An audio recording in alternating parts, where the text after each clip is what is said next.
Good morning. I'm Jamie Cash. I'm here with Kaplan Real Estate Education. And today we have a wonderful topic for you guys. It is the countdown to November, how to prepare for the biggest appraisal overhaul in decades. So as you guys know, things are finally changing in the appraisal world. There are some forms that are going to be updated this year. Um, Let me just get to the intro here.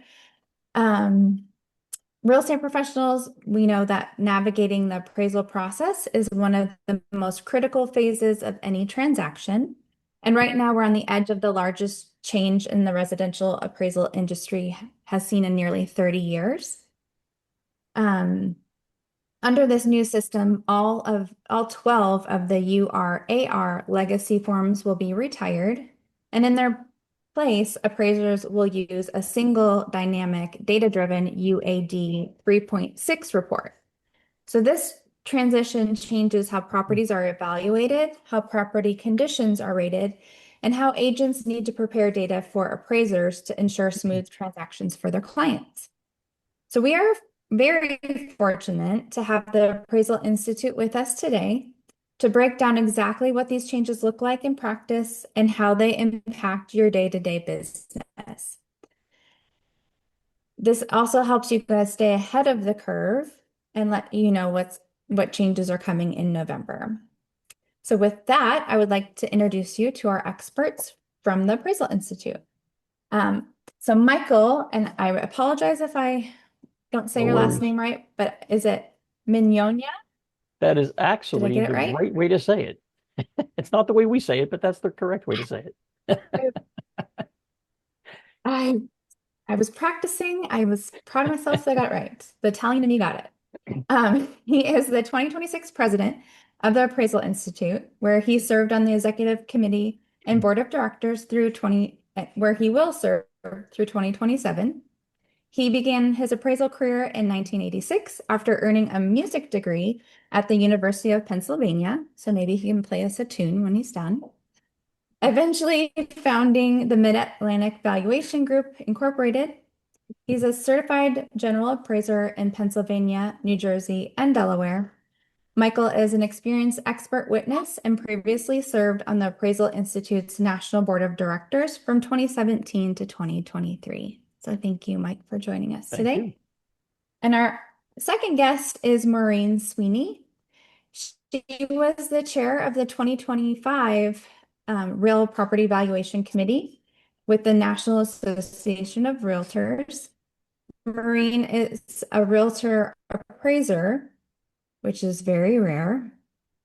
She is the author of the valuation of condominiums, cooperatives, and PUDs, as well as the developer of the online and in-class 7-hour appraising condos, co-ops, and PUDs seminar with the Appraisal Institute. She is an appraiser qualifications board certified USPAP instructor. From 2005 through 2017, Maureen served as a member of the Illinois Real Estate Appraisal Administration and Disciplinary Board. Maureen shares her knowledge with law enforcement and real estate professionals at various meetings and conferences. She specializes in the valuation of of residential and small income producing properties and litigation support. She resides in Chicago, Illinois. Let's show some emoji love for our guests today. Thank you, Maureen, for being with us as well. You are most welcome. All right.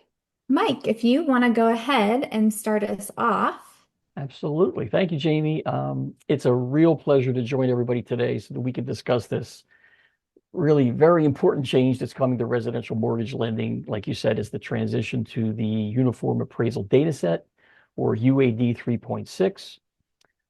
Most residential appraisers are already familiar with the broad outline of the change: a redesigned output, a modernized data standard for appraisals done for assignments involving GSEs, or government sponsored enterprises.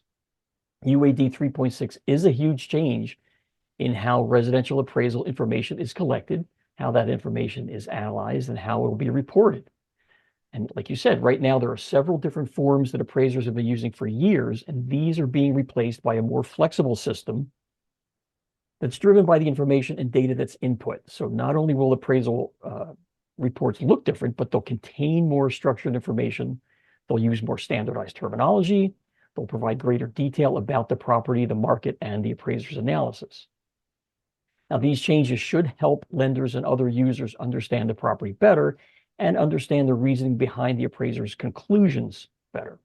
More consistent data should also clear up some ambiguity about different terms that we all use in different parts of the country, and all of this should make appraisal reviews more efficient. Now, with any major type tech conversion, there's going to be a learning curve. Appraisers, lenders, brokers, vendors, and everybody else will need some time to get comfortable with the new report and the information that's in there. Early in the transition, questions will obviously come up simply because the report looks different or because the report requires information to be presented differently. For brokers, and frankly, anybody on the buy-sell side of the equation, the most important question is pretty straightforward. What will this mean for my clients and my transactions? Well, this is where communication comes in and is really important. Brokers can help by making sure the appraiser has timely access to the property and good, relevant information about its condition, the improvements, and any unique characteristics. Or maybe a property has features that aren't readily apparent. Providing accurate documentation can help the appraiser understand the property better. Obviously, the appraiser will still have to independently verify and analyze all the information that they use in their assignment, but this information will be very helpful. Now, it's just as important to understand what UAD 3.6 doesn't change. It doesn't replace valuation methodology that's been established for a long time. Appraisers are still going to analyze the market, identify property characteristics that are relevant, evaluate potential comparable sales and select the most appropriate ones, develop adjustments to those comps, and then reconcile all that available evidence into a credible opinion of value. The new report is a better vehicle for appraisal information, but more data doesn't mean less professional analysis. More technology doesn't mean less professional judgment. There can be more transparency, but the data still has to be interpreted in the context of the property itself, its market, and the assignment. And this is why the competency of the appraiser will still be extremely important. A property might have a complex location, an unusual design, or significant renovations, or maybe it's just in a market with limited comparable sales. Market conditions can vary a lot, even within the same submarket, as we all know. No reporting system, regardless of how advanced it might be, eliminates the need for an appraiser who understands the property type, the local market, and the right valuation methods. For the mortgage finance system, selecting a competent appraiser should remain a central risk management responsibility. Assignment decisions should not be based solely on speed or price. The appraiser's qualifications, experience, and demonstrated competency all matter, especially when a property or market presents unusual challenges. Professional appraisal designations also play an important role when we're discussing competency. They're more than just the initials you see after our names here. They show a sustained commitment to the appraisal profession, to ethical practice, and to ongoing professional learning. In a transition as significant as this is, that commitment matters because appraisers must not only understand the new reporting requirements, but also apply sound judgment to the property, the market, and the assignment conditions behind the data. Here at the Appraisal Institute, we've set the industry standard for helping appraisers and users of appraisal services prepare for UAD 3.6 through our UAD and companion courses. These programs reinforce the connection between professional education and competent practice because they give appraisers practical guidance on the new report, but they also help brokers, lenders, and other users better understand what to expect during the transition. For brokers and consumers, the objective will remain the same: a credible, well-supported appraisal that facilitates not just sound lending decisions, but supported buy-sell decisions too. UAD 3.6 changes how that work is communicated, but it doesn't change the fundamental purpose of the appraisal or the professional responsibility of the appraiser. Now, ultimately, this transition is an opportunity to improve clarity and consistency across the mortgage process. How successful it will be, well, that will depend not only on new technology and new reporting requirements, but also on education, communication, and the continued involvement of competent real estate appraisers. To help us understand this transition and what it may mean for real estate transactions, I am pleased to introduce Maureen Sweeney, SRA AIRRS of the great city of Chicago, Speaking of competent real estate appraisers, Maureen has been involved in developing the Appraisal Institute's UAD 3.6 education and is a frequent instructor for the Appraisal Institute at the national level and at our chapters. She brings extensive residential appraisal experience and a practical understanding of how these changes will affect not just appraisal practice, but the mortgage process overall. So welcome to my good friend, Maureen Sweeney from Chicago. Hey, Maureen. Hey, thanks, Mike. Oh, absolutely. Thank you, Mike. So today we are going to talk about the new reporting format for appraisers that are going to impact the entire mortgage process. So change. People don't like change, but appraisers, we are charged with identifying changes in the market as well as with properties. Okay, that's what we do. So change is the law of life, and those who miss only the past or present are certain to miss the future. So let's talk about change. Why are appraisals changing? They're changing primarily due to the advancement in technology. The old format that we were using were pretty much static forms. And so if you had a single family house, you used a URAR, and that form was very specific. But if you had a two flat, you used, or a 2-unit or a duplex, we're going to talk about terminology in a moment. But if you had a small income producing property that had 2 units in it, then you used a different form. If you had a condo unit, a different form. So they have different forms all the way around. Okay, so the original, so we're going from typewriter or paper-based formatting and the new format is now cloud-based and designed for interactive use. With the new reporting format adaptable to all property types. We're going to go into that in just a little bit. Okay. We have improvements of consistency. You've already heard me stumble on the word between a 2-flat, a duplex.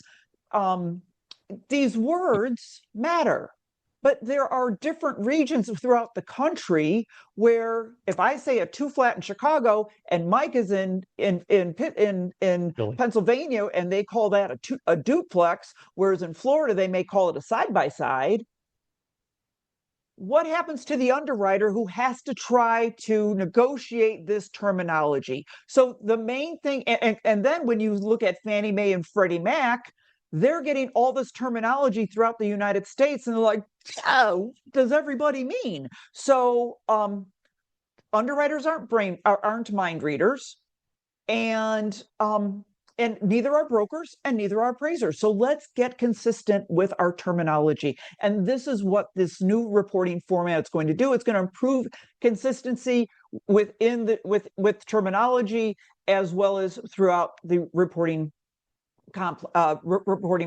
process. There's going to be improvement in finding the information in the report, improvement with consistent language, and then also it's going to allow for machine reading capabilities. Artificial intelligence, we can have a whole discussion on it, but it is a reality. And when it comes to underwriting, there are certain things that the machine reading is going to want to read, and in the current formatting they do not have that capability, but with UAD 3.6 there will be the ability for machine reading capabilities. The goal is for smoother underwriting for loans and fewer revisions. So wait a minute, on that first slide you went from typewriters all the way to artificial intelligence. I want to make sure people understand that one slide encompassed quite a number of decades. So that's how long it's been since these forms have been around. Last time the forms were reformatted was in 2005. And so, in 2005, how many of us had, we had a cell phone, but we didn't have the ability to use internet on our phone. And now we're all doing jobs that, I'm looking up comps on my phone. When I'm on the phone. So technology has changed dramatically. Okay, good point, Mike. Thank you. Okay, but why does this change matter to brokers and agents? Because there are absolute impacts. It's going to change the timelines. Hopefully, it's going to improve the timelines, and so therefore, reports. If the appraisal gets done at a certain amount of time, then underwriting can happen faster and the closing can happen faster. But we need cooperation between our professions, and we will get into that a little further. Okay, why? Agents and appraisers must communicate. This fallacy that I can't talk to the appraiser, that's a fallacy. Appraisers need brokers to help them. Okay, as Mike identified earlier, I had the honor of serving on as the chair of the Real Property Valuation Committee with the National Association of Realtors. And with that, we have an entire webinar series called Supporting Your Value. I'll get into that at the very end. But we did focus last year on breaking this fallacy. Agents and appraisers must communicate. Now, you can't say, if you don't make my deal, I'm going to come and break and burn down your office. That's not the communication we need.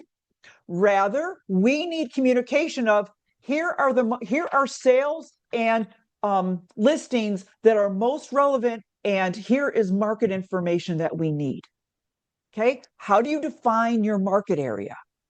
Where did you, as the agent, how did you define the market that your buyer or seller would look at the same place? Share that knowledge with us.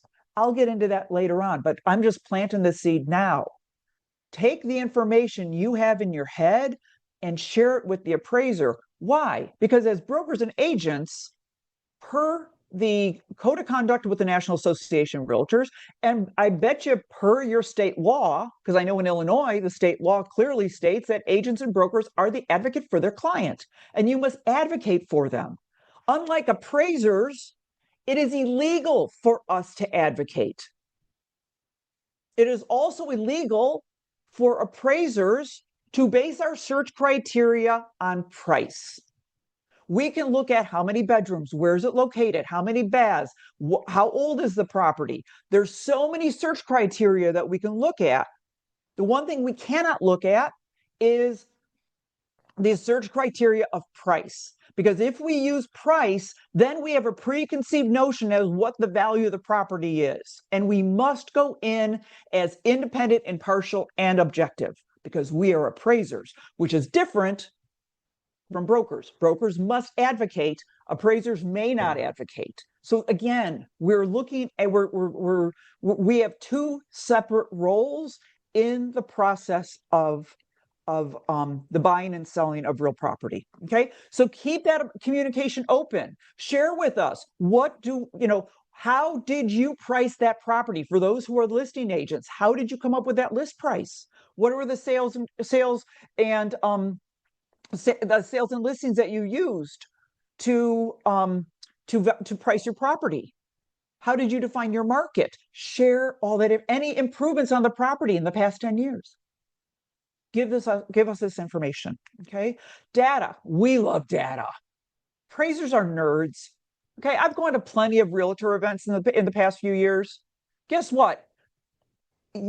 Y'all love a pep rally. Okay, I can tell, like balloons and clapping and everything. I love you, my broker friends. But you know what appraisers are? Nerds. You know what we want? No balloons. We want data.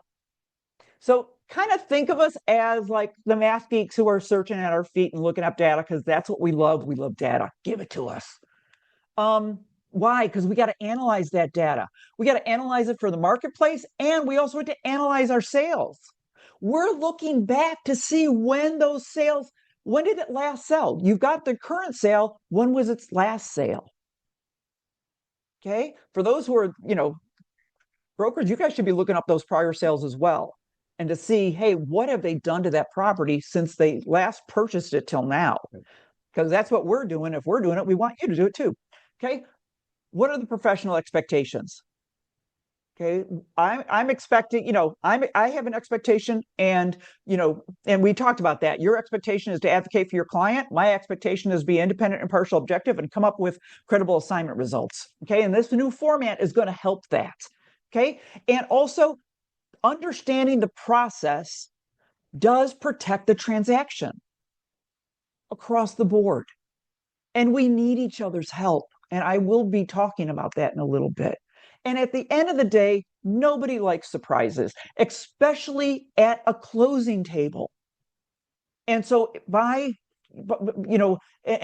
hopefully by the end of our time together, this is going to help you understand ways you can help getting surprised at the closing table. Okay, so let's look at this format of like, hey, Mo, what are you talking about? This is already happening. Okay, so those who want to stick their head in the sand and say, I ain't going to do it, it's already happening.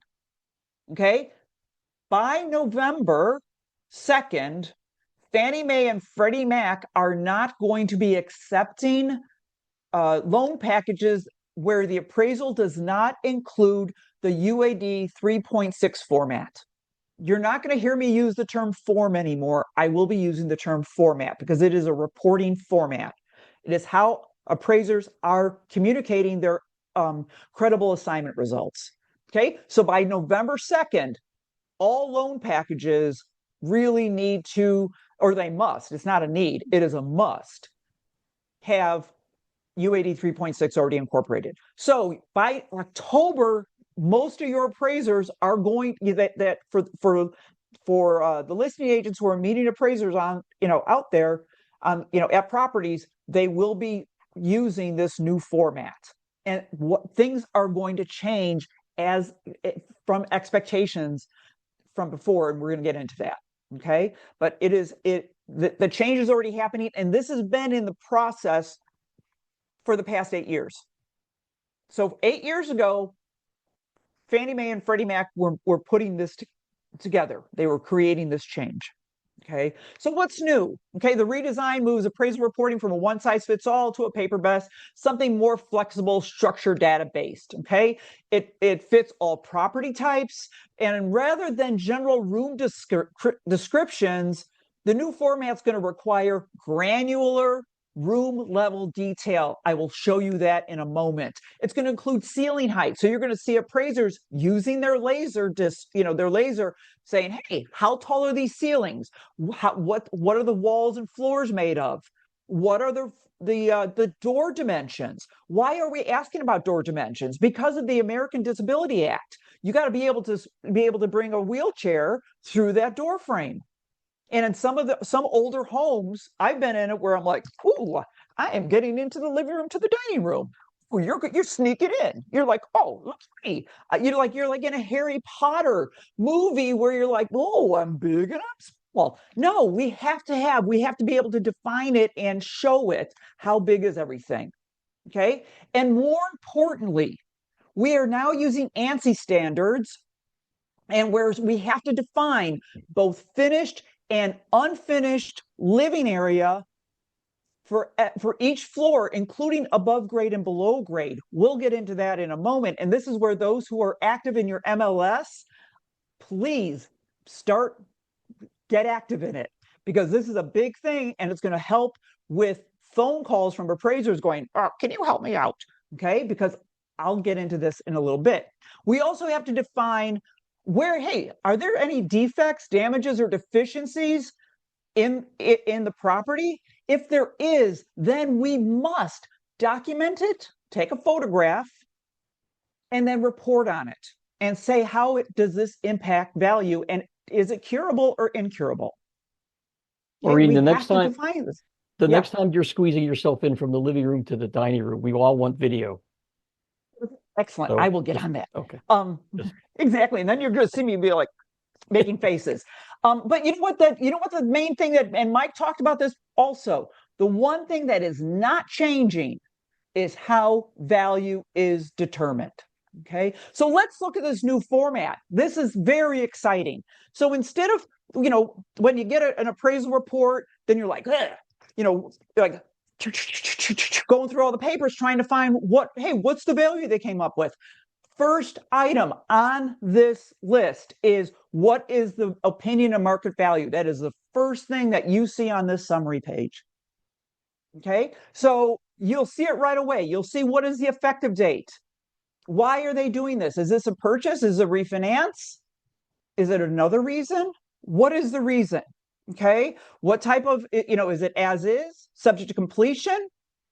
Is it per plans and specs because it is a new construction and it hasn't been built yet? All of this is going to be put on there.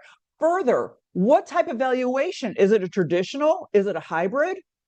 What type of appraisal report is this? Is it a drive-by? All this is going to be in there. Further, is it part of an association? We'll get into that in a bit, but this is all going to be on there. Is there an ADU involved? All of this is there. And so this way you could see it. More importantly, your client, the homeowner, can see it. And more importantly, the lender can see it. Okay. So, and then if there's any deficiencies, that's also in there as well. But let's go into ANSI standards. Now, living area. This is going to be the thing that I promise you will start getting the most phone calls about. And this is where being involved with your MLS and putting the information in. Okay, so I've been involved with many discussions with brokers, with agents, and with various MLS people on this topic. And people will put correct information on the listing sheet. But you know what? There is an error of omission that's happening. You're putting some information in, but you're not putting all the information in. And that's where we have to make phone calls, and that's where delays happen. And so one way to help is to start putting information in. So let's look at the slide that I have up. So you can see how it's broken down. You see it, here we go. Here we go. We have our finished above grade, and then our unfinished above grade. And then further, we look below grade. We have finished below grade and unfinished below grade. So we have to define that. But then we go further on our levels. So here is our level, below grade level 1, above grade level 1, and above grade level 2. And in this example, we have to identify our living area, right? So in this case, we have 1,300 square feet below grade finished, 230 below grade unfinished. And so we're breaking this down. And then you're also seeing that we have room summaries. What rooms are in each one of these levels? We have to define that. And this is going to help homeowners who are like, you didn't count the basement and the basement bathroom. We got a basement bathroom and a floor and a bedroom up there. And where in the past, appraiser would be like, no, that's below grade. It's in the below grade living area, blah, blah, blah, blah, blah. No, this way we're saying we got 3 levels and we're breaking it down. 1 level's below grade, and we have 2 above grade. And so you can see where we have our finished area. And then these, so level 1 and level 2, you add those together, that gives us our finished above grade. We have no unfinished above grade, and then it breaks down finished below grade and unfinished below grade. And then this also allows us for our total bedrooms, total baths, and total half baths. Okay. And is the living area above grade similar to below grade? Yes or no? We will be talking about that. Maureen, real quick question for you. Yeah, ask the it. level number of steps. What typically defines another level? I mean, if you just have a step down living room in a house, you're not required to say level 1, level 2, and that's another level, right? ANSI standard says that anything below grade is below grade. So Well, not below grade necessarily, but just go ahead. If you at grade, if any portion is under grade, if it is 2 steps, guess what? You're below grade. Below grade. If you have a walkout basement where one part of your house is below grade and the other house part isn't, guess what? That's considered below grade. So in order to help with that understanding, this new formatting is going to help with that, because this way we can say is below grade. Now, in this case, we're partially below grade. We have interior and exterior access, and we have a walkout basement. So in this case, for this house, for this example, we have a walkout basement. Okay, so any portion, again, read the ANSI standards. Let's take a peek at what are the ANSI standards. Okay, so measurements are taken to the nearest inch or tenth of a foot. Measurements for a floor plan or foot must be reported to the nearest tenth of a foot, and the final square footage calculations are reported to the nearest whole square foot. Staircases are included in the square footage of the floor from which they descend. Any space, Mike, this is important. Any space that is partially or completely below grade is required to be reported as below grade area. Okay, the standard does not allow for openings to the floor below, such as 2 stories, to be included in the reported square footage. Now this is also very important, especially for those who are selling properties, selling or living in properties that may be built before the 1970s. All finished areas must have a ceiling height of at least 7 feet. So like if you have a room, like a dormer, in a room with a sloping ceiling, at least 50% of the finished square footage of the room must have a ceiling height of at least 7 feet, and no portion of finished area can have a ceiling height of less than 5 feet. So if you have a slope that goes and then it's like at 4.5 feet or 3 feet, then it breaks down and goes square. We can only count up to 5 feet. And then that is your living area. Okay. Even though they may have the bed squished in. And so those of us who are sleeping in those rooms, we wake up and we can bump our heads. You know what? It's got to be at 5 feet to be considered living area.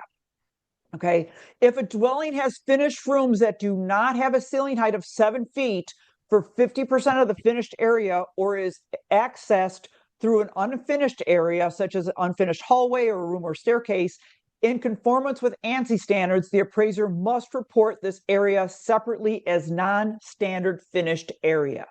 And so now this is actually being very specific, and we have spots in the reporting format for this. And this is why it takes a while sometimes to do the appraisal inspection. You're not just measuring the outside of the house, you're measuring up in the dormer bedroom where 5 feet starts and what 7 feet and all that kind of stuff. Yes. So expect for add in time. Yep. Your appraisal, the meeting with the appraiser is going to take longer. It's that easy. Maureen, so let's look at, yes. There was a question in the chat about not sure what grade is. Is it below ground level or above? And what if the house is on a slope?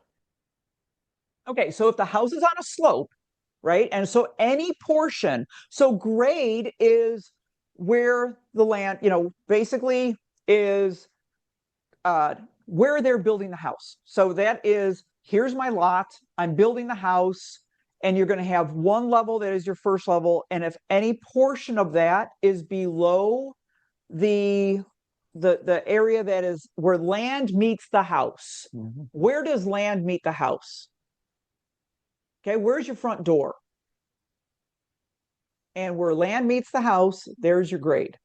Okay, so then if any portion of that is below where land meets the house, then that's below grade. And then above grade is everything above where land meets the house. Okay, hopefully that answers that question. Okay, so there's different, I belong to two different MLSs. And so the 2 different MLSs, they report things differently. So this is Paragon. So if anyone is a part of Paragon, yay, Paragon.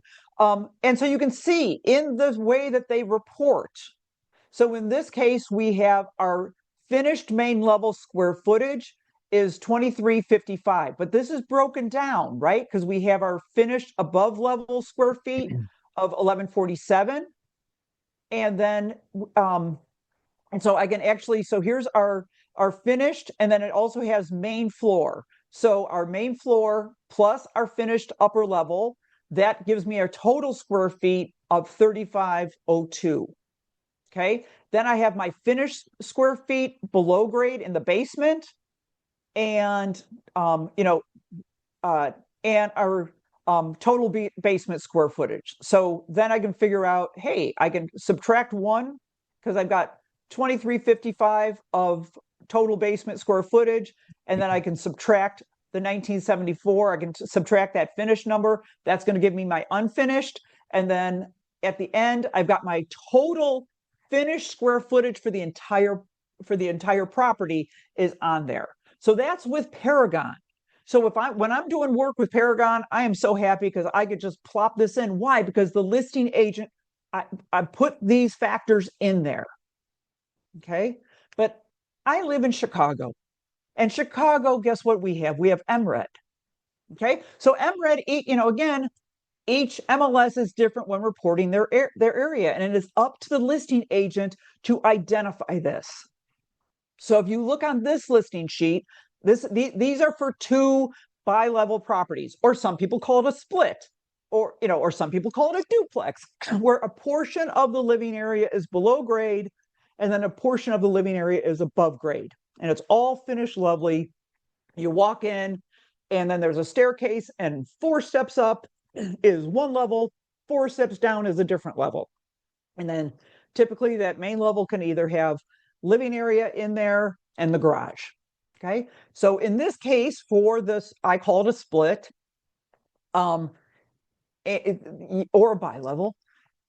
We can see in this one, we have our approximate square footage, and then they break it down into main plus upper square footage. So here we have our main level plus the above grade living area, and then also in the basement. So here we have main square footage. So the listing agent has broken it down for the main square footage, our finished lower square feet, the above grade total, approximately total square footage, and approximate unfinished. I'm going to be making a phone call to say, yeah, is there really 1794 unfinished in the property? Toss me a bone, help me out here. But this is giving me a good start. Okay. But then here's one where all they do is just say what the assessor is 1766 square footage. Where's that square footage coming from? Is that just for the above grade? Does that include the below grade? I don't know. So I have to make a phone call. And in here, and we look at, so what's on the main level, what's on the second level? We've got a laundry room in the basement, but I look at the photo, we have below grade space in here, we have above grade space, and in the room counts are all off because they're calling the main level, they're calling that's below grade, and second and third. So phone calls will be made. As listing agents, do you want those phone calls? I beg you, start reporting properly and accurately. So this way, you're not getting phone calls. And it's not only going to be from us. Maybe the selling, the buyer's agent is going to be like, hey, can you be more specific with this living area? My client wants to know. Effective communication helps us all. Okay. So beforehand, we were talking, again, back to it. Let's talk about it. So we have to talk about interior features, specifically kitchens and baths. We must talk about it. Have properties been updated? Have they not been updated? The new reporting format, we must clearly identify what's going on with kitchens and baths. And to remain consistent, we have terminology, condition, status. The next slide, I'll go through that. But in here, we're talking about the kitchen. Where is it located? Where are the bathrooms located? On level 1, 2, we have a half bath in the basement. When was the last time it was updated? So in this case, 5 to 10 years ago, we've got a fully updated half bath. Ceramic tile, half bath newer than the rest of the house. They're just being specific. It was done 9 years ago. Does that have a little wear and tear? I don't know. But it's consistent with the rest of the house. Okay, we have to talk about flooring. Now, in this case, we've got carpeting, original carpeting stained in one corner in the dining room. Does that staining, impact the living quality of the house? Does it need to get replaced? Does it need to get fixed? Will I be taking a photograph of that and reporting it as a damage or defect? I'm going to recommend that we are. That's going to absolutely happen. Okay. It affected my house when we bought it. Yeah, exactly. So we've got to talk about this. Now, in this case here, Walls and ceilings. This is where we're going to be talking about our ceiling heights. This is where we must talk about our ceiling heights. So the whole thing on ceiling heights, it's a reality. We're going to be talking about it. Where are they and how tall are those ceilings? This is something that we will be discussing. Okay, so here are the descriptions. We are now allowed, instead of doing flowery words and using descriptions that may be germane to the different regions of the country, Fannie Mae and Freddie Mac are like going, you know what? We love your flowery language, but now we're going to remain consistent. Okay. Okay, good. So is it fully updated? Is it partially updated, or is it not updated? Okay, with the definitions there. Okay, so room condition, is it new or like new? Does it exhibit typical wear and tear? Is it damaged and functional? Or is it damaged and non-functional?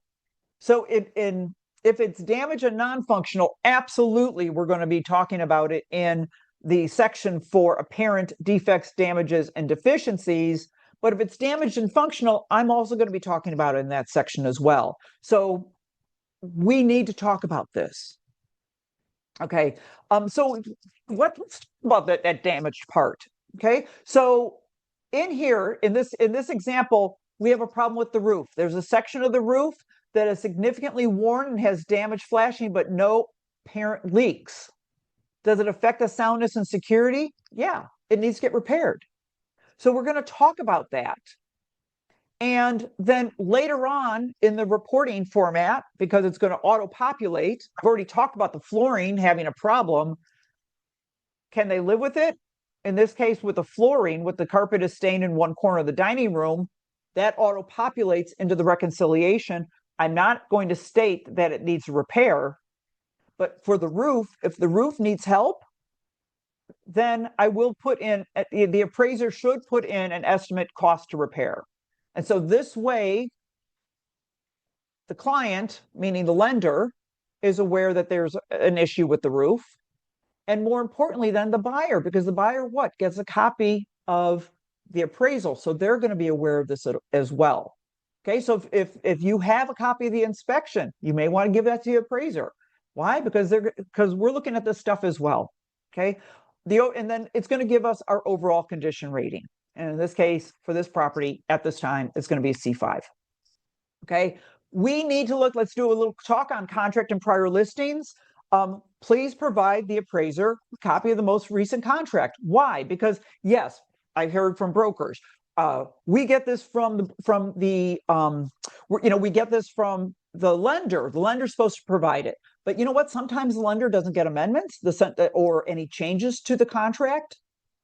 And we must verify. We need to verify, is the seller that's on the contract the same person who owns the property?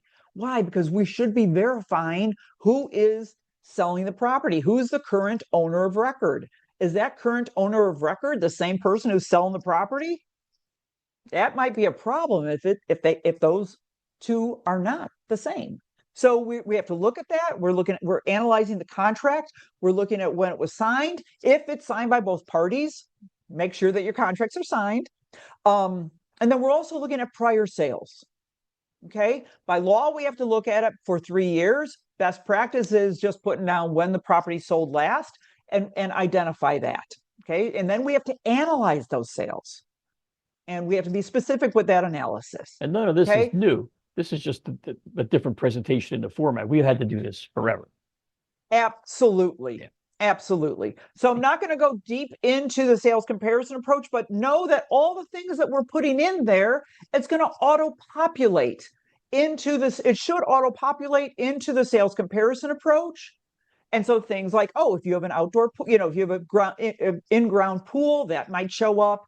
All of these things. So we're still going to be analyzing financing, any concessions. Remember that concessions, who do concessions benefit? Concessions benefit the buyer.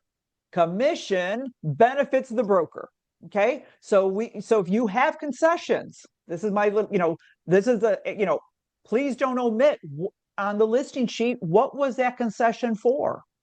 Because if you don't, guess what? We have to call you up and say, what was that concession for? So please put that in. Okay, so we have auto population in there. So let's take a peek at condos. Okay, as before, guess what? I love me my condos. I love association living. Why? Because it is the fastest growing and most prominent form of home ownership.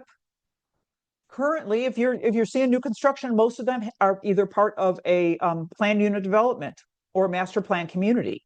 So they are very, very important. Okay, so let's a few words on this. So if you are part of a condo, guess what? Things are changing. And with all of the properties, I beg of you, please provide the appraiser a copy of the legal description.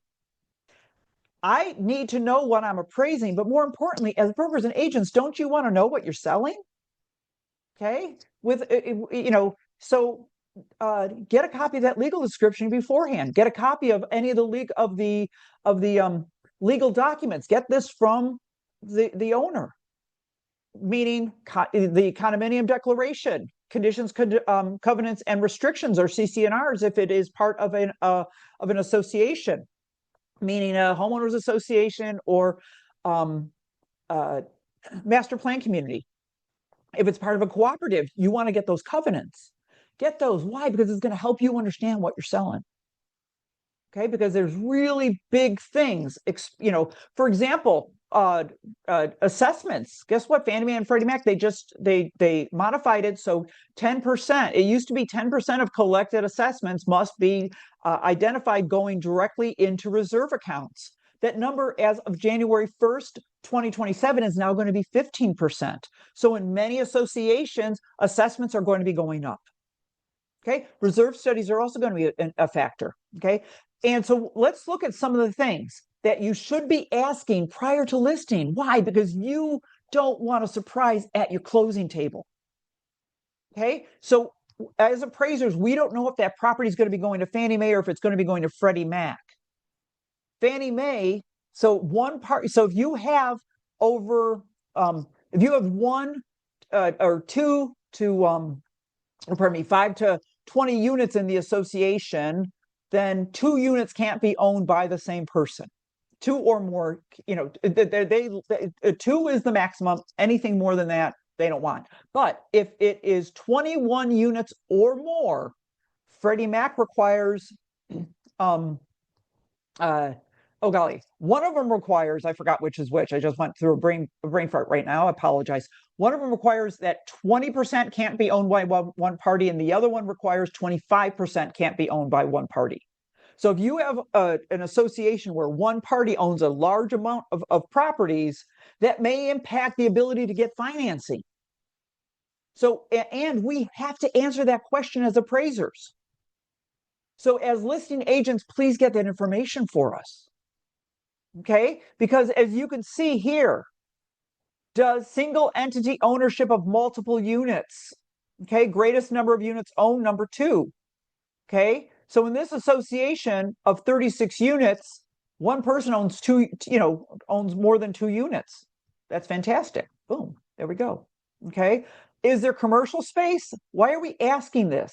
Okay, is a developer, is a developer in charge? Yes or no? That you could be part of a condo conversion. Commercial space. Okay, there is restrictions as to as to how much of the space can be commercial in the entire association that is dedicated that is non-residential or commercial. Okay, Freddie Mac, that number is 35%. Okay, so if it's 5%, great. OPS, parking is not included in that. So if parking's part of it and if the parking benefits the owners, great. But if, let's say, for example, you got floors 1 through 3 is a shopping mall and or commercial property, and floors 4 through 6 is residential, so you got 50%, we have to report on that.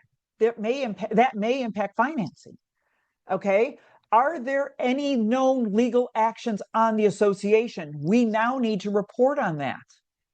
Why? Because Fannie Mae or Freddie Mac, especially if it is impacting the structural integrity of the property, they may not want to lend on that. If it is like, oh, we have a lawsuit based upon somebody getting a foreclosure, they may allow for the financing on that one, because that's not impacting the structural integrity of the association. So we now have to ask, are there any lawsuits against the association? If so, yes. And what is the nature of that lawsuit? Okay. Are there any special assessments or any planned in the next 2 years? Yes or no? We have to talk about that. Are there any transfer fees? And how many units are late are greater than 60%, or pardon me, are 60 days? How many unit owners are greater than 60 days late in paying their assessments? Because if there's a specific percentage on that, it may impact your financing. So all of these are very important, and appraisers are going to start asking you about it. And if appraisers are asking you about it, shouldn't you know the answer? I'm going to vote yes. Okay, so let's go through real fast. So yeah, so now we're analyzing the project as well. Okay, how can agents help provide accurate info on the listing sheet and put it all in there? You got the info in your head, you got the info on your sheets. Share it with us. Don't omit the information on the listing sheet. The more complete the listing data, the smoother the appraisal will be back. P.S. Call or text us back, I beg of you. Share with the appraiser how you as the broker define the market area. Where was your buyer looking? Okay, what improvements were made in the past 10 years, including kitchen and bath repairs? Share that with us, including, hey, what was the estimated cost? Send the info, including a copy of the legal descriptions, all tax ID numbers, any sales and listings, as well as additional sales. Send it via email. Why? Work files, baby. We need to be able to identify where we got our information. And more importantly, you as listing agents need to say, hey, I sent this information to the appraiser on this date at this time. Okay. So interior photos, we're going to be taking them. Report if broadband, we now need to report if broadband is available to the property. If it is it available exclusively through a digital subscription? Or no, is it only available through a satellite? Okay, we got to report all of our energy efficiency information, such as hers, etc. And then we're going to measure from the front door threshold to the ground. Where's the front door in relation to the ground? Okay, again, we were talking about that grade thing. Where's the front door? Is it 2 steps down, like Mike was talking about? So I'm going to say, oh, it's 24 inches minus 24 inches. Or is it 6 feet up? Or in some of those, if you have a pier foundation, it might be even like 10 feet or higher, because you got to put the car in there, right? Under the piers. So we're going to measure from the front door. Okay. What are you going to notice as brokers? Appointments are going to be longer. As appraisers, we must collect and more measurements. We got to take our photos, and we have those data points that we were talking about. The reporting will look different. Each report is unique to the property, and no 2 reports will look alike. Okay, because no 2 properties are exactly the same. Okay, turn times are going to increase, at least temporarily, during this adjustment period. Okay, there are some appraisers who are retiring and some appraisers who are not going to do these, as they don't want to do them. It's that easy. So prices will more than likely increase as well. Supply and demand factors could result in changing fees and structures for appraisers. Okay, so there we go. So before we, so here's the end of the slideshow. I just want to point something out real fast. We're going to swing this over. Boom. So as I said before, because I got a small amount of time, that I served on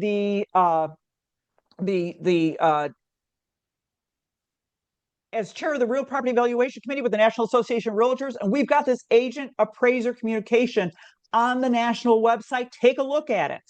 Okay, so here we go. There are resources for effective communication for appraisers, presentation for appraisers if we want to give this to our things. We have a webinar on this exact topic. And then what is the process? There are little handouts that we have. So you have this as an option. Okay, so there you go.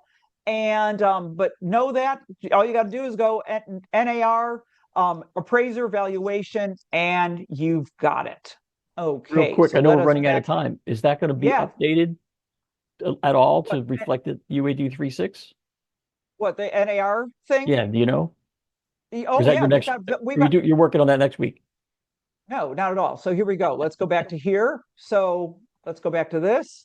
So no, you don't need my emails. Sorry about that. Grab the wrong thing. Here we go. So if we look at this, so we've got the Supporting Your Value webinar series, and we've got webinars going on Oh, there once it a is. month. NAR's got webinars going on once a month. So we've been talking about this UAD 3.6 to brokers and agents since we started doing this. This has been going on since early 2025. So we've got, everything that you need to know on this. So Fannie Mae and Freddie Mac has been February 2025 is when we had our first one there. So just keep that in mind. Okay, we got 2 minutes left. I am going to stop talking. Boy, we had a lot to cover in a short amount of time. So thank you for your patience, everybody. Yes, thank you, Maureen. That was so much information. I loved it. I hope everyone gained a ton of knowledge between Mike and Maureen today. We appreciate you guys. I know there were some questions that we had prepared for you guys. We're going to put those out in the community because I just don't think we have enough time to go through those today, but we'll put those out in the community so that everyone has a chance to take a look at those questions and the answers that Mike and Maureen had prepared for us. And then I'll also link out this NAR appraisal page that Maureen was referencing. I'll put that link again to the community in the chat so that everyone has it. But again, thank you guys so much. I hope everyone gained a ton of knowledge from today.